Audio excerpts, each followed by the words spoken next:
Hey ladies and gentlemen, welcome back to the channel. As always, it is Nick here, back with your daily crypto news and analysis. And today we are going to be talking about Ripple and XRP, as well as the vast majority of crypto and finance. And with that being said, let's just dive in and let's start off with coin market cap. So the overall market has been ranging for a little bit of time now. As we do look at Bitcoin, it has been holding up fairly good. One thing that I will note on Bitcoin is if we do lose 25.3K, yes, I do think that the market flips bearish for the short term, but I am still believing that 2023 is going to be a huge year, and I do think that we will finish off the year in a very bullish way. I do think that XRP right now has been also ranging for a little bit of time. I would not mind XRP coming back down a little bit under 50 cents. I welcome that actually in the short term, but nonetheless, I am expecting us to have an incredible year for XRP as well. Most of the market, I do think, just has started to kind of go sideways, which was my overall theory anyways during August. I do think that most of the bearish price action is behind us unless we have some unprecedented event coming soon, which I've talked about a little bit, even with possible new lockdowns and things like that. Anything is possible. That is why we always need to be prepared for either scenario. Have some stable coins on the sidelines waiting to buy. Have some deep buy orders as well. It does not hurt to prepare for anything. And again, I'm still in my long-term positions. I'm still holding strong. I don't really get phased by this market anymore. So with that being said, let's move on and let's talk about a few things happening around XRP. One of the biggest ones was that XRP is now getting expanded through on-demand liquidity. We do see from Tranglo, Ripple's XRP now supported by crypto payment giant BitPay. About 30 merchants accept XRP direct payment, including big names such as AMC Theaters and Newegg. Sounds good. So this is great. I do think that Tranglo, being one of the major partners of Ripple, Ripple owns, I think it's 60% stake in Tranglo. Tranglo has been a big name for a while, and I do think that everyone should pay attention to Tranglo because they have been expanding XRP use for a very long time. They are one of the names that I really kind of look at as a domino effect for Ripple and even XRP. And I just think that this is a great way to really kind of introduce XRP to much more opportunities in terms of value and demand. And then also, we've seen the XRP Ledger ecosystem have a major step forward. This partnership connects XRP Ledger to Swift, Bitcoin, and Ethereum, and this is all through GateHub. So this was pretty big. They've teamed up with Some Wallet to bring you on and off ramp. Starting today, you can now easily transfer funds in and out of your Some Wallet, via GateHub. So this is pretty interesting. I think that this is great. Now, I think that the way that they worded this article was for more clicks, because as we really kind of look at this, it's not like a major partnership with Swift or anything like that. But we do see in a positive development, XRP Ledger will be able to interact with the Swift, Bitcoin, and Ethereum networks thanks to the latest partnership between two of the biggest entities, GateHub and Some Wallet. So yeah, I think that this is great. I think that if you haven't used Some Wallet, by the way, in the past, it's actually a pretty good wallet. I wouldn't hold my XRP on there as like a cold storage method. I think that that's more so on the side of like DCENT Wallet, for an example. But it is still a pretty good wallet to utilize to transact and even receive XRP. Which I do have a Some Wallet. I think that's pretty good, especially for airdrops. If you don't want to have, your wallet, exposed or anything like that, Some Wallet's like the best one to utilize for airdrops. But I think that this is great, and we even see down here that this partnership will allow interaction by enabling seamless value transfer between XRP Ledger and other supported networks such as SEPA, Swift, Bitcoin, and even Ethereum. As stated in the blog post, the collaboration between XRP Labs and GateHub adds on and off ramps for 14 assets, including Bitcoin, Ethereum, Litecoin, Wrapped XRP, Gala, and even Flare. This is a big step forward for the XRP Ledger ecosystem, as the collaboration is intended to deliver more capabilities and convenience to users around the world, as well as ease the retail adoption of cryptocurrency payments. So yeah, I think that this is great. And it also does boost XRP adoption and other digital assets across the DeFi ecosystem to create interoperability across different blockchains as well. So this is awesome. And also, talking a little bit more about global adoption, I did include this video in probably, I think it's like maybe a couple days ago now, Talking Crypto YouTube over on Twitter. He also does have a YouTube channel. Go check it out if you guys haven't already. Posted this video, and RizXRP grabbed this clip from the video, and this is talking about XRP setup for global adoption. Stay tuned, the internet of value with XRP. And of course, this is with the Palau official, talking a little bit about the XRP setup and how it is set for global adoption. Listen closely to this. Experience and over the coming last year and a half or so of this project, do you think this will be more widely accepted by other countries? We saw Palau lead, but do you think this is, from your experience, going to become more wide scale? I mean, we were the first to, to start testing. I believe Ripple has CBDC programs being explored with Montenegro, Bhutan, and a couple of others. But the beauty of it is the technology, the blockchain technology, and the solution design can be exported to any country and really used anywhere. It's not specific to. Yeah, I think it sounds particularly because the CBDC was linked to the U.S. dollar. Yes. So this could be much more widely used. Any country essentially that uses the U.S. dollar can use the same. And it's not really. It's fiat agnostic. So I mean, it could be the yen, it could be the yuan, it could be any currency, the euro. It doesn't have to just be the U.S. dollar. All we're doing is tokenizing fiat and making it easier to move and less expensive to move. Excellent. Now.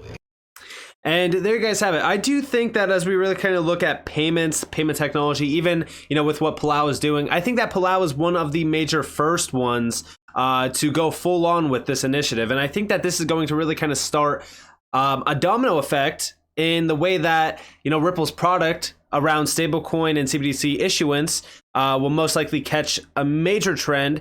We will start to see a lot more individuals utilizing it, or I shouldn't say individuals, but more nations utilizing it. I think that Palau is going to be the major starter. I also think that Palau is a great way to test things because they don't have a massive, population. But a lot of people have been talking about Palau, meaning it's like a US CBDC, if you will, because they're primarily utilizing a US dollar currency in their nation. So as we look at this, this could very well be the start of something very interesting. And I do believe that XRP is set for global adoption. I think that XRP is about to take over in terms of a major leader around the space. I think that recently with the announcement with the SEC, which again, we still bring up because, it's almost 2 months old, but I still think that it's very interesting to note that XRP still is the only actual digital asset in the space that has 100% certainty around it being a currency. So we still need to note that, and we still need to understand how dominant XRP could be when it starts to really take off. And also over here, I do want to talk a little bit more about the SEC corruption. So Caitlin Long was recently on Thinking Crypto One's YouTube channel, talking a little bit about Sam Bankman-Fried, talking about the FTX situation. And did you guys know that he met with Jerome Powell? That's right. This is 1 hour ahead of that, of an FTX acquisition of Farmington State Bank. Listen closely to this 2-minute long clip. Here's the thing. So we have an advisor who's working with Custodia who spent her entire career at the Fed. And she wrote an op-ed in American Banker in December. And she said, look, the Fed should have caught this because they acquired, Alameda, the affiliate of FTX, acquired 80% of the equity of Farmington State Bank, aka Moonstone Bank. And that tripped the control rules that she herself helped write at the Fed. And they should have applied, they being FTX, should have applied for approval from the Fed to make that acquisition, and they did not. Now, what is interesting is that the Fed didn't discuss that point in its cease and desist order today. Also, Jay Powell met with Sam Bankman-Fried for 1 hour just weeks before that March 2022 acquisition made by Alameda of 80% of the equity of that bank. Wow. I have no idea what they talked about, but not a lot of people get a full hour with Jay Powell, and Sam Bankman-Fried did. Well, Caitlin, that seems to be the theme now that the dust is settled here after the collapse, and we're seeing all these information coming out from the Sam Bankman-Fried being put on trial and so forth. Because Sam Bankman-Fried met with the SEC. FTX Yep. officials met with the SEC. They met with the CFTC. Now, Yep. I didn't even know Sam Bankman-Fried met with the Fed, Jerome Powell. I mean, that is For an hour. It was so funny. Go look at Jay Powell's calendar. It's public information. Like Larry Fink gets 15 minutes with him, but Sam Bankman-Fried gets an hour. I'm like, Wow. well, wow. Yeah. And again, who knows what they talked about, but the timing is interesting, right? He met with Jay Powell. I looked it up again today, February 1st, 2022. And Alameda closed on its 80% acquisition of the equity of Farmington State Bank in March 2022. Just weeks later. Yeah. I mean, So there you guys have it. And, you know, when we really kind of look at the corruption around the SEC, we know that this is very substantial. We know that it is insane. It absolutely is insane how many individuals met with Sam Bankman-Fried, knew about what was happening with FTX. And this is also why I said, like, this was an inside job. FTX was an inside job since day one to create the narrative around how crypto is a big, you know, scam. It's risky. Stay away from it. And even when we look at some of the connections, even if we look back all the way to, you know, mid 2010, like, there's a lot of things connecting the SEC and also a lot of things happening around JP Morgan, Ethereum, you name it. All like everything that we've seen, all of the information that has come out from the XRP community has been extremely damning for the SEC, especially with connections to FTX.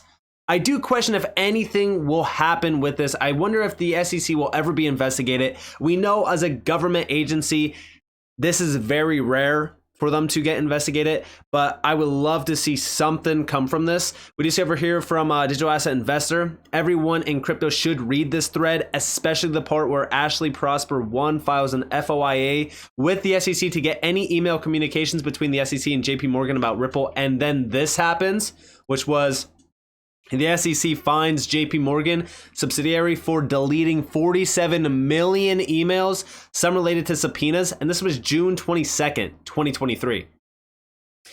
And as we do look over here, one investigation, we either have a country where the laws apply to everyone or we don't have a country. And here we have from Mr. Hubert Larzia over on Twitter. The biggest corruption and financial scandal of the 21st century is waiting for a journalist who would like a Pulitzer Prize. You don't even have to do any more research. The XRP community has already done it. Here I have laid out a timeline for you with a focus on JP Morgan's connections to the scandal. You only have to follow the links and you can check everything yourself, exclusively provable facts.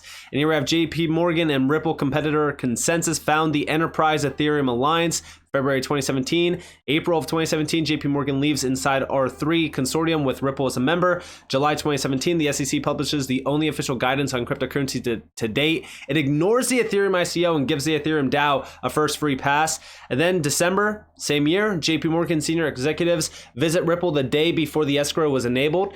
Then January of 2018, SEC Director Bill Hinman is reminded repeatedly to no longer violate corruption rules with his criminal financial conflicts with the Enterprise Ethereum Alliance member Simpson Thatcher. Then 2018 early, JP Morgan holds secret meeting with Coinbase. March of the same year, Coinbase already announces Ethereum was given regulatory clarity by the SEC. April of that year, Hinman is having meetings with Ripple competitor Consensus and Joseph Lubin, which he greatly enjoyed. June of 2018, after the DAO, Hinman is giving Ethereum its founders and investors the second free pass speech, giving it unique regulatory advantages, while according to his calendar, he had a meeting with Ripple. Then August of 2020, JP Morgan sells Ethereum Quorum to Joseph Lubin and Ripple competitor Consensus. Then December of the same year, the SEC files the lawsuit against Ripple. The same time, all senior officials filing the lawsuits are leaving the SEC. April of 2021, JP Morgan becomes the main investor in Ripple competitor Consensus. May of 2021, Hester Pierce and Joseph Lubin are talking at the BIS panel about how everything of high value should be issued on Ethereum. December of 2021, JP Morgan pays $135 million for widespread record keeping failures between January 2018 until November of 2020. Then March 2022, JP Morgan invests another several $100 million into Ripple competitor Consensus. Then we have Ashley Prosper 1 filing the FIOA request to the SEC about communication with JP Morgan about Ripple. October of 2022, Empower Oversight files lawsuit against the SEC for disguising documents about their staff in connection to the Enterprise Ethereum Alliance. May of 2023, Empower US files the second lawsuit against the SEC for covering up documents about Ethereum and Consensus. May of 2023, the SEC admits that there is a substantial amount of communication from the SEC with JP Morgan about Ripple while delaying the FOIA further. JP Morgan's email provider accidentally deletes about 50 million emails between January of 2018 and November of 2020, exact same timeline, where they failed with record keeping.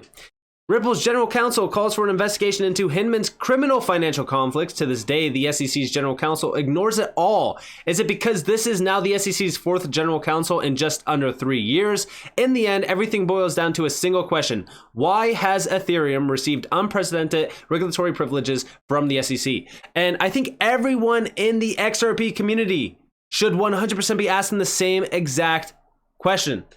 What is going on here? And I do think that we all need to band together.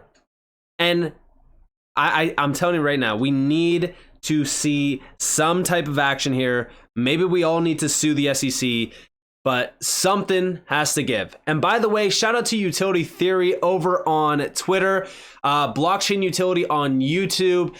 This is an individual with the help of a few other community members that has put together connections to the global events that need to be investigated with FTX, the SEC, the XRP lawsuit, Hinman, Clayton, you name it.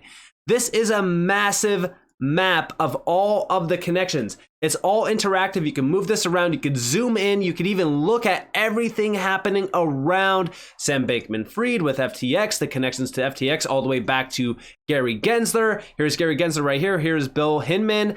You have everyone on here. The connections are extremely vast. This is how breathtaking the corruption in this space with government entities and government agencies really is. Like, it's insane that this is still ongoing, that we still have this, agency that has any say over this entire community and this entire industry when they have connections like this. And all of this, you could, like, for an example, if we clicked on something in here, so Gary Gensler, you can see all of the information here. You can go all the way back to 2018, and you can scroll down. There's all documentation here, all references, sources. I mean, this is just insane to me. I'm gonna leave this link down in the description below. It's gonna be at the top of the description. Go check this out for yourself. Go do your research. We need to have this in the hands of someone that is not being paid off, someone that is not taking bribes, because this is wild to me, especially considering the fact that we know that Jerome Powell from the Fed was meeting with Sam Bankman-Fried. So you're telling me that FTX was not an inside job to make crypto some, major enemy of the people? Like, we have no idea what their true intent was. Was it just to cause harm to the retail sector? Was it to make an example of why you should avoid crypto, to shake people out? Like, what was really going on here? We have no idea. There is a lot of money laundering tied to FTX, especially around politicians. It's crazy to me. Let me know what you guys think down in the comments below, though. If you guys did enjoy the video, definitely leave a like, subscribe, turn notifications on if you guys want more free content. You guys are more than welcome to follow me on Twitter and join the free Discord down in the description below. And guys, this has been Nick. Peace out.